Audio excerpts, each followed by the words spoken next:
ఇది వెక్టర్స్ లో ఉండే ప్రాబ్లం. ఇది ఏమి ఇచ్చాడు క్వశ్చన్ లో అంటే 2 పార్టికల్స్ యొక్క పొజిషన్ ఇచ్చాడు ఆరిజిన్ నుండి, ఈక్వల్ డిస్టెన్సెస్ లోనే ఉన్నాయన్నాడు బట్ డిఫరెంట్ ప్లేన్స్ లో. ఫస్ట్ వెక్టర్ యొక్క పొజిషన్ వెక్టర్ మెన్షన్ చేశాడంటే a bar is 2i plus 3nj plus 2k. Second object యొక్క పొజిషన్ వెక్టర్ ఏమి ఇచ్చాడంటే కనుక 2i minus 2j plus 4pk అన్నాడు. ఈ రెండు వెక్టార్స్ పర్పెండిక్యులర్ గా ఉన్నాయని మెన్షన్ చేశాడు. అయితే స్మాల్ n వాల్యూ ఎంత, p వాల్యూ ఎంత అని అడుగుతున్నాడు క్వశ్చన్ లో. ఓకేనా?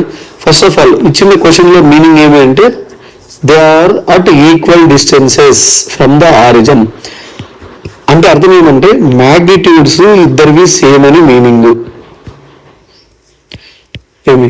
సో మ్యాగ్నిట్యూడ్స్ ఆర్ సేమ్ అంటే అర్థం ఏమి, modulus A bar is equal to modulus B bar అని. మ్యాగ్నిట్యూడ్ ఎట్లా రాసామంటే రూట్ ఆఫ్ లేదా స్క్వేరింగ్ ఆన్ బోత్ సైడ్స్ చేస్తే ఏ square is equal to B square.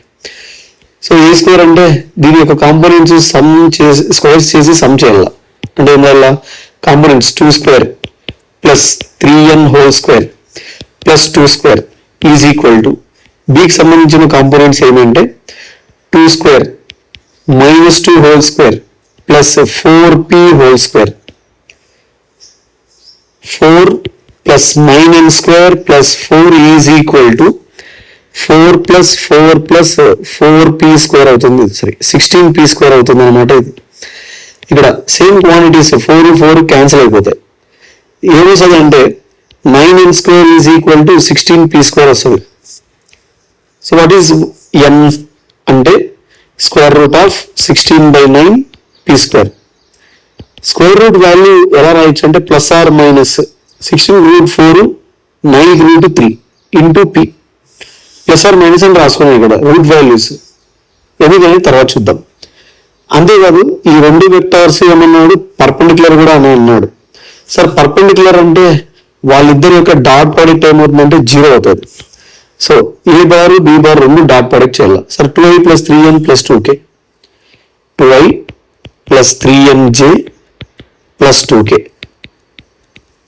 Dot b bar ఏమంటే 2i minus 2j plus 4pk,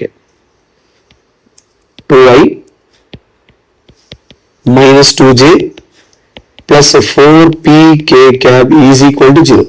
dot product లో i dot i1 j dot j1 k dot k1 మిగతా ఏ opposite లేదా వేరే other ఈడ్ vectors dot product చేస్తే 0 అవుతుంది. Means i dot j is 0, j dot k is 0, i dot k is 0. కాబట్టి ఏం చేయాలి, 2i డాట్ 2i 2 2 4 అవుతుంది. Next 3nj and minus 2j, so minus 6nj, j dot j 1 అయిపోతుంది. Plus 2 2 4p 2 4 8p which is equal to 0.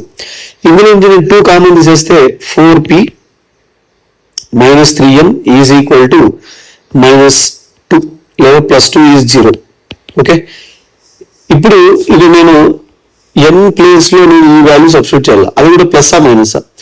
నువ్వు ఒకవేళ ఇక్కడ plus substitute చేసావనుకో, plus 4/3p substitute చేసావనుకో ఇక్కడ n ప్లస్ లో, so 4p minus 3 into 4/3p అవుతుంది. 3 3 క్యాన్సిల్ అయిపోయి 4p మైనస్ 4p 0 అవుతుంది.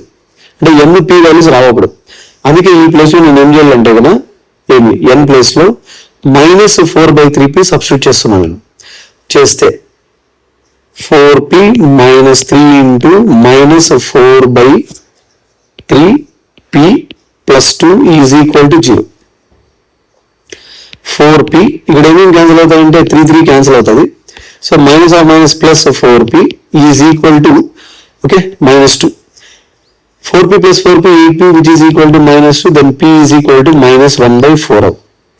p ఈక్వల్ టు 1/4 సబ్స్టిట్యూట్ చేస్తే ఎందులో అంటే n వాల్యూలో సబ్స్టిట్యూట్ చేసి నాకు n వాల్యూ వస్తుంది.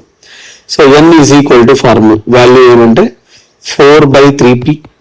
So n is equal to అది కూడా మైనస్ కూడా మనం సబ్స్టిట్యూట్ చేసినది అదే పెట్టుకోవాలి. Minus 4/3 into p value minus 1/4. So 4 4 cancel అయితే minus of minus plus n is equal to 1/3 అవుతుంది. ఇవి n అండ్ p